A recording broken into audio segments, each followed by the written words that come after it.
Assalamu alaikum. I hope you are healthy by the grace of Allah Almighty. You are watching my YouTube channel Mubarak Ali official. Dear, हम discuss कर रहे थे MCQs की series का एक सिलसिला हमने शुरू किया था जिसमें हम एफएससी के जो तमाम बोर्ड्स के हवाले से जो एमसीक्यूज़ हैं उसको हम डिस्कस कर रहे थे। तो इससे पहले हम 5 चैप्टर्स के मुकम्मल एमसीक्यूज़ को डिस्कस कर चुके हैं। चैप्टर नंबर 6 को हमने स्टार्ट किया हुआ था और चैप्टर नंबर 6 के पहले 50 एमसीक्यूज़ इससे पहले वाले पार्ट में हम डिस्कस कर चुके हैं। आज की वीडियो में हम बात करेंगे चैप्टर नंबर 6 के 51 से ऑनवर्ड एमसीक्यूज़ की। ये एमसीक्यूज़ की सीरीज़ में हम उन एमसीक्यूज़ को डिस्कस कर रहे हैं जो पास्ट पेपर्स में आए हुए हैं या वो एमसीक्यूज़ जो आने वाले पेपर्स में आ सकते हैं। टॉपिक वाइज एक सीक्वेंस के साथ एमसीक्यूज़ की सीरीज़ को हम डिस्कस कर रहे हैं।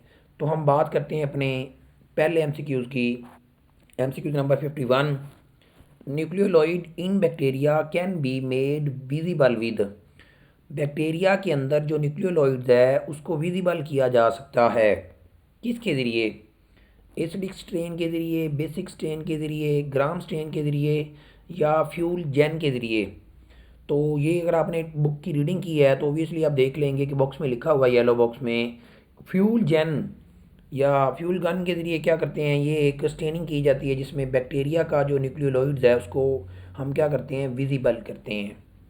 एमसीक्यू नंबर 52 है, which are composed of double standard DNA molecule. इनमें कौन सा ऐसा मॉलिक्यूल है जो डबल स्टैंडर्ड डीएनए मॉलिक्यूल है? मीजोजोम, राइबोसोम, प्लाज्मिड या ग्रैन्यूल्स। तो ये भी ओबियसली आंसर सुने बगैर आप लोगों को आइडिया होगा कि प्लाज्मिड क्या है। कुछ बैक्टीरिया के अंदर extra double standard DNA molecules होता है जो कि उनके अंदर डिफरेंट तरह की कह लें एफिशिएंसी को इंक्रीज़ करता है, रेजिस्टेंस बनाता है। एमसीक्यू नंबर 53 है, the cell membrane of bacteria and cell membrane of eukaryotic cell different from another. ये वो कहता है कि जो सेल मेम्ब्रेन है बैक्टीरिया की और यूकैरियोटिक सेल की वो एक दूसरे से डिफरेंट है। सेल मेम्ब्रेन ऑफ बैक्टीरिया के अंदर क्या चीज़ मौजूद होती है? Lack of sterol, permeable, made of cellulose, none of these. तो एमसीक्यू नंबर 53 का आंसर आप ये आपने पढ़ा होगा क्योंकि कोलेस्ट्रॉल के जो मालिक्यूल हैं या स्टीरोल जो है वो इसकी मेम्ब्रेन में मौजूद नहीं होता प्रोकैरियोटिक सेल की मेम्ब्रेन में, लेकिन यूकैरियोटिक सेल की मेम्ब्रेन में मौजूद होता है। तो A option is correct answer होगा। एमसीक्यू नंबर 54 है, which one of the following is not found in all bacteria. क्या ऐसी चीज़ है जो तमाम बैक्टीरिया में मौजूद नहीं होती? सेल मेम्ब्रेन होती है, राइबोसोम सारे बैक्टीरिया में होते हैं, न्यूक्लियोलॉइड सारे ही बैक्टीरिया में होंगे, कैप्सूल एक ऐसी चीज़ है जो तमाम बैक्टीरिया के अंदर मौजूद नहीं होते। इसका ऑप्शन क्या होगा? डी ऑप्शन क्या हो गया इसका करेक्ट आंसर होगा। उसके बाद बात करेंगे एमसीक्यू नंबर 55 की। Student were asked to give a guess about unicellular organism. Student ने कहा किसके लिए? गैस के लिए, यूनिसेलुलर ऑर्गेनिज्म के लिए। With dark by stain nucleus, nucleus को स्टेन करते हुए। Which one of the following can be straight away excluded from the list. किसको लिस्ट से निकाला जा सकता है? पैरामीशियम, प्लाज्मोडियम, अमीबा या लैक्टोबैसिलस। तो बेसिकली ये जो पैरामीशियम है इस में भी है, प्लाज्मोडियम के अंदर भी न्यूक्लियस को स्टेन के ज़रिए देखा जा सकता है, अमीबा के अंदर भी, और लैक्टोबैसिलस ये एक ऐसे कह लें इन ऑप्शन में से ये ऑप्शन है जिसको हम क्या कर सकते हैं, एक्सक्लूड कर सकते हैं इस लिस्ट में से। तो इसका करेक्ट आंसर क्या होगा? डी ऑप्शन होगा। उसके बाद बात करेंगे एमसीक्यूज नंबर 55 की 56 की। Structure having resistant gene for antibiotic and used as vector in genetic engineering. कौन सा ऐसा स्ट्रक्चर है जो जिसके अंदर जीन मौजूद होते हैं रेजिस्टेंस के, एंटीबायोटिक की रेजिस्टेंस के लिए, और उसको वेक्टर के लिए तो यूज़ किया जाता है जेनेटिक रिसर्च के अंदर। तो ये अभी हम इसको पहले डिस्कस कर चुके हैं। बेसिकली ये प्लाज्मिड ही एक ऐसी चीज़ है जो कुछ बैक्टीरिया के अंदर मौजूद होता है, extra double standard DNA molecule होता है जो वेक्टर के तौर पे यूज़ होता है, और इसके अंदर ऐसे ऐसे जीन्स मौजूद होते हैं जो एंटीबायोटिक के ख़िलाफ़ रेजिस्टेंस रखते हैं। तो बी ऑप्शन इसका क्या होगा, करेक्ट आंसर होगा। एमसीक्यू नंबर 57 है, which one of the following is waste product या वेस्ट प्रोड्यूस फ्रॉम बैक्टीरिया। तो आपको पता है बैक्टीरिया के कौन कौन से वेस्ट हैं, protein, lactic acid, phosphate, glycogen. तो इन चारों ऑप्शन में एक ऐसा ऑप्शन है लैक्टिक एसिड जो है ये बैक्टीरिया का क्या है, वेस्ट प्रोडक्ट है। तो इसका करेक्ट आंसर बी ऑप्शन होगा। उसके बाद बात करेंगे एमसीक्यू नंबर 58 की, the figure below show the general structure of bacterial cell. Bacterial cell का जो जर्नल स्ट्रक्चर इसमें शो किया हुआ है उसको हम देखते हैं। तो इसमें ये देखिएगा, ये उसका फ्लैजेला है, ये उसकी मेसोसोम है, ये उसके अंदर राइबोसोम्स हैं। तो इनको इन पार्ट्स को डिस्कस किया हुआ है, पी टी क्यू आर, ये डिफरेंट तरह के पॉइंट हैं। इनको आपने माइंड में रखना है, क्यू क्या है, आर क्या है, एस क्या है, ये इनको हम नीचे वाले ऑप्शन में देखते हैं। तो इसमें use letter in on diagram to identify the structure below. तो आपने इस डायग्राम को देखते हुए क्या करना है, बताना है कि इसमें कौन सा करेक्ट आंसर होगा। तो इसको देखते हुए हम इसका अगर आंसर करते हैं तो ए ऑप्शन है कि एक तरतीब के हवाले से सबसे पहले कंटेन एडवांटेजियस जीन्स। तो एडवांटेजियस जीन एस, ठीक है। उसके बाद बी ऑप्शन में है Q, site for protein synthesis. अब ये जो क्यू क्या है, राइबोसोम्स हैं तो प्रोटीन सेंसिस के लिए होते हैं। उसके बाद इसमें सी ऑप्शन है, एक थर्ड पार्ट है प्रिवेंट सेल लाइसिस। तो ये जो पी है ये क्या करता है, बेसिकली उसकी सेल वाल है तो ये इसको प्रिवेंट करती है सेल लाइसिस से। और डी है कंटेन इंजाइम फॉर रिस्पिरेशन। तो ये जो आर है, आर बेसिकली क्या है, ये उसकी मीजोसोम है, मीजोसोम के उसके स्ट्रक्चर मौजूद होते हैं जिसके अंदर रेस्पिरेशन के एंजाइम इन्वॉल्व होते हैं। तो इस तमाम ऑप्शन को इस तरह से बाकियों को रीअरेंज करें। इसमें एस है, टी है, तो ये टी जो है ये साइड नहीं है सेंसिस के लिए, तो बी ऑप्शन जो रॉन्ग हो जाएगा। सी ऑप्शन भी इसी तरह से, टी बिल्कुल भी कंटेन एडवांटेजेस जीन नहीं होते। जो एस है, क्योंकि एस बेसिकली प्लाज्मिड है जिसके अंदर जीन मौजूद होते हैं। तो इसमें से ए ऑप्शन क्या होगा, करेक्ट आंसर होगा। तो एमसीक्यूज नंबर 58 का ए ऑप्शन क्या होगा, करेक्ट आंसर होगा। उसके बाद बात करेंगे एमसीक्यूज नंबर 59 की। तो इसमें बात करें अगर, which one of the following bacteria are always harmful. कौन से ऐसे बैक्टीरिया हैं जो हमेशा क्या होते हैं, हार्मफुल होते हैं। सेप्रोफाइटिक, पैरासाइटिक, फोटोसिंथेटिक या कीमोसिंथेटिक। तो अगर ये आप लोग पढ़ा है तो आप लोगों को पता है पैरासाइटिक वो बैक्टीरिया होते हैं जो ऑलवेज क्या होते हैं, हार्मफुल होते हैं।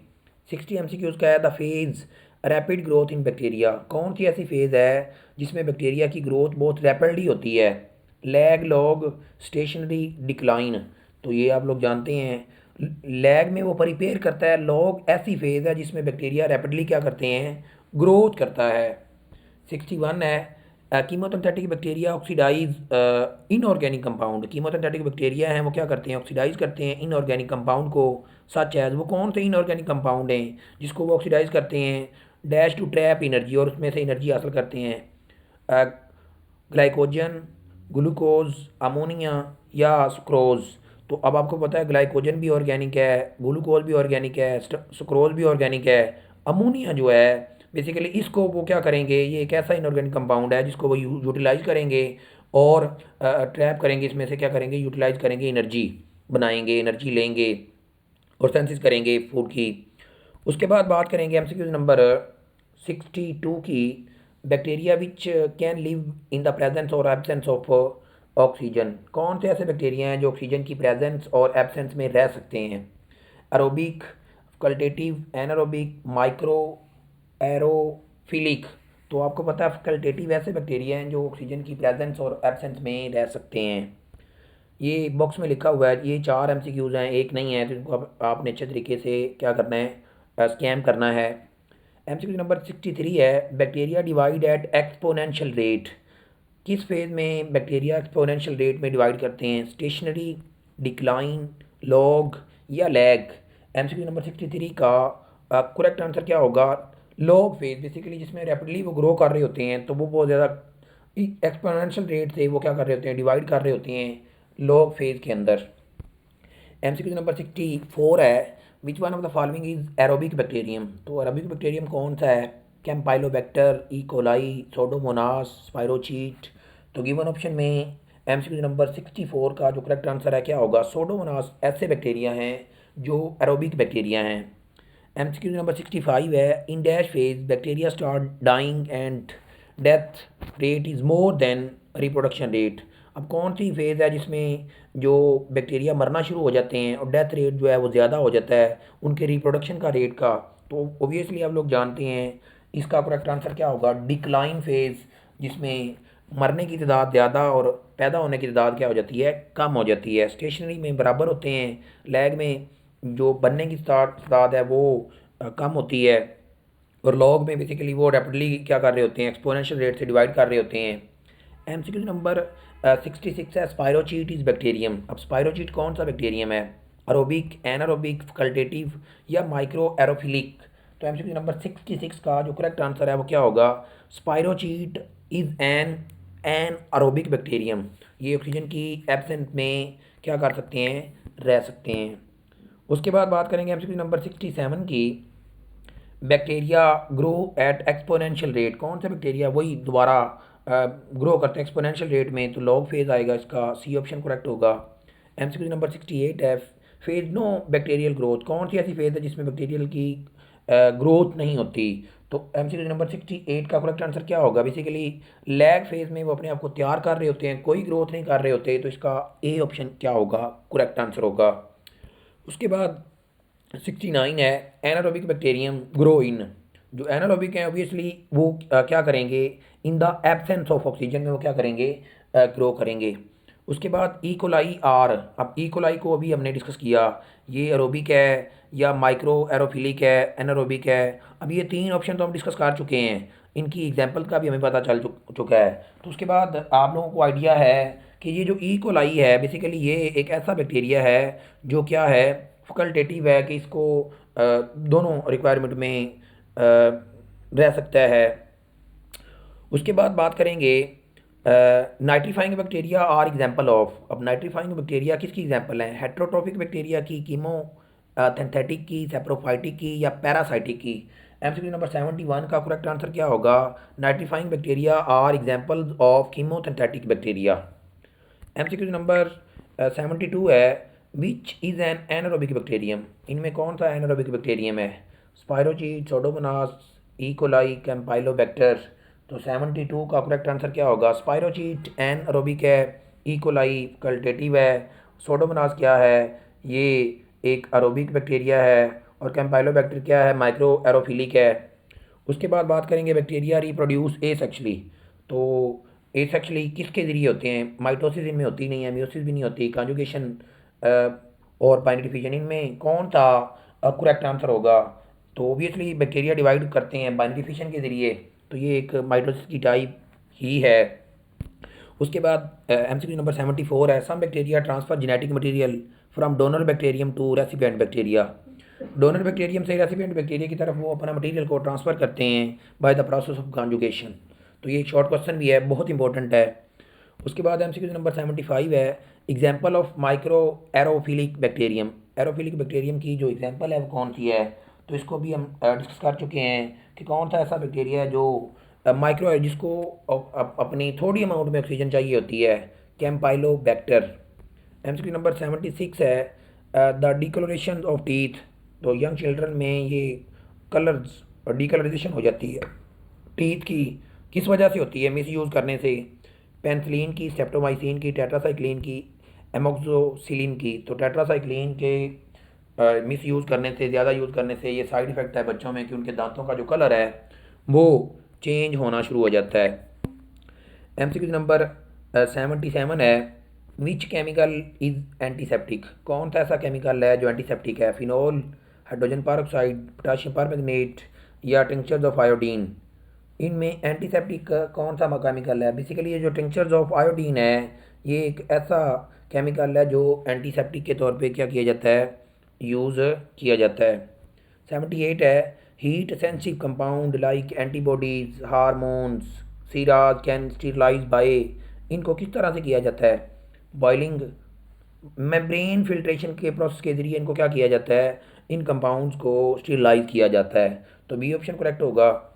Moist heat of bacteria. ये दोनों डिफरेंट तरह की हो जाते हैं। बाज़ दफ़ा मोइट और जो ड्राई हीट है, तो ये जो मोइस्ट हीट है ये क्या करती है, कोआगुलेशन ऑफ प्रोटीन करती है, और जो ड्राई हीट है वो oxidation of chemical of bacteria की कर देती है। तो ये याद रखना है, इसका ए ऑप्शन क्या होगा, करेक्ट आंसर होगा। एटीएम सिक्यूज है, select the method which cause the oxidation of chemical constituent of bacterial cell. इसमें अपने मेथड को सिलेक्ट करना है जो ऑक्सीडेशन करता है। अभी हम इसको डिस्कस कर चुके हैं पहले ही कि ड्राई हीट का इस्तेमाल करने से जो केमिकल कॉन्स्टिट्यूएंट हैं, केमिकल अज्जा हैं बैक्टीरियल सेल के, उसको ऑक्सीडेशन कौन करवाता है, ड्राई हीट। उसके बाद miss use of antibiotic, streptomycin क्या करती है, एलर्जी, डीफनेस, डिकलोरेशन ऑफ टीथ या रैशेस। तो डिकलोरेशन ऑफ टीथ को भी हम डिस्कस कर चुके हैं। तो स्टेप्टोमाइसिन एलर्जिक रिएक्शन प्रोड्यूस नहीं करती बेसिकली, बल्कि ये क्या कर देती है, बहरापन प्रोड्यूस कर देती है, डीफनेस जिसको बोलते हैं।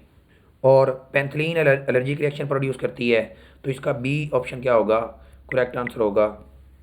एमसीक्यू नंबर 82 है, certain electromagnetic rays below 300 nanometre are effective in killing.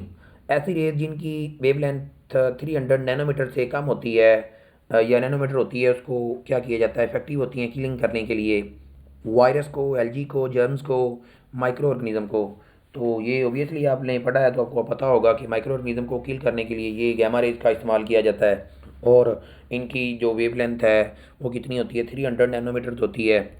MCQ number 83 है, which one of the following radiation type used against spoilage of food. जो ख़राब उसके फूड होती है उसके अगेंस्ट कौन सी रेज जो हैं वो यूज़ की जाती हैं, अल्फ़ा, यूवी, गैमा, बीटा। तो ये भी मैं बता चुका हूँ, गैमा रेज का इस्तेमाल किया जाता है। जो इलेक्ट्रोमैग्नेटिक वेव्स हैं जिनकी कितनी वेवलेंथ होती हैं जो माइक्रो ऑर्गेनिज्म को किल करने के लिए, तो ये ऊपर हम डिस्कस कर चुके हैं, 300 नैनोमीटर की वेवलेंथ होती हैं। उसके बाद आखिरी टॉपिक है साइनोबैक्टीरिया में से जो एमसीक्यूज हैं उनको डिस्कस करते हैं। साइनोबैक्टीरिया हैव क्लोरोफिल एंड, अब साइनोबैक्टीरिया के पास क्या चीज़ मौजूद होती है, क्लोरोफिल होता है और क्या होता है, ज़ैंथोफिल, कैरोटीन, फाइकोबिलन या फाइकोसायरिन। एमसीक्यू नंबर 85 का करेक्ट आंसर क्या होगा, साइनोबैक्टीरिया के पास क्लोरोफिल के साथ फाइकोबिलन एसेसरी पिगमेंट्स होते हैं फोटोसिंथेसिस के लिए। एमसीक्यू नंबर 86 है, most lichen have photosynthetic partner which is, वो क्या होता है, green algae, blue algae, red algae, brown algae. 86 का जो करेक्ट आंसर है वो क्या होगा, बेसिकली इनके पास कौन सा पार्टनर होता है, ब्लू ग्रीन जो एलजी है वो होता है। उसके बाद 87 की बात करेंगे, reserve food material in cyanobacteria. तो ये उसकी आखिरी लाइन में लिखा हुआ है, बुक में देखेंगे तो उसको रिजर्व प्रोडक्ट जो होती हैं उसको ग्लाइकोजन की फॉर्म में क्या किया जाता है, स्टोर किया जाता है। उसके बाद ये इसकी एग्जांपल है नो स्टॉक साइनोबैक्टीरिया की, जो कि ट्रस्टियल साबेरियल होती है, ट्रिस्टियल भी होती है, साबेरियल एक्वेटिक। तो इसमें करेक्ट आंसर क्या होगा, ए ऑप्शन होगा, ट्रिस्टियल एंड सब एरियल। ये भी इसकी पहली लाइन में लिखा होगा अगर आप उसको रीड आउट करते हैं तो। उसके बाद एमसीक्यू नंबर 89 है, the photosynthetic system of cyanobacteria resemble with the eukaryotic because they have chlorophyll A, chlorophyll B, photosystem 2, A and C. तो इसका जो करेक्ट आंसर क्या होगा, बेसिकली क्लोरोफिल ए भी इनके पास होता है और फोटो सिस्टम बी इनके पास मौजूद होता है, क्लोरोफिल बी इनके पास मौजूद नहीं होता। तो इसका करेक्ट आंसर क्या होगा, डी ऑप्शन इसका क्या होगा, करेक्ट आंसर होगा। उसके बाद बात करेंगे एमसीक्यूज नंबर 90 की, साइनोबैक्टीरिया लैक ऑल। साइनोबैक्टीरिया के अंदर सब की कमी होती है एक चीज़ के अलावा, कौन सी ऐसी चीज़ है जो इसके अंदर मौजूद होती है, pili, gram negative cell wall, flagella, chloroplast.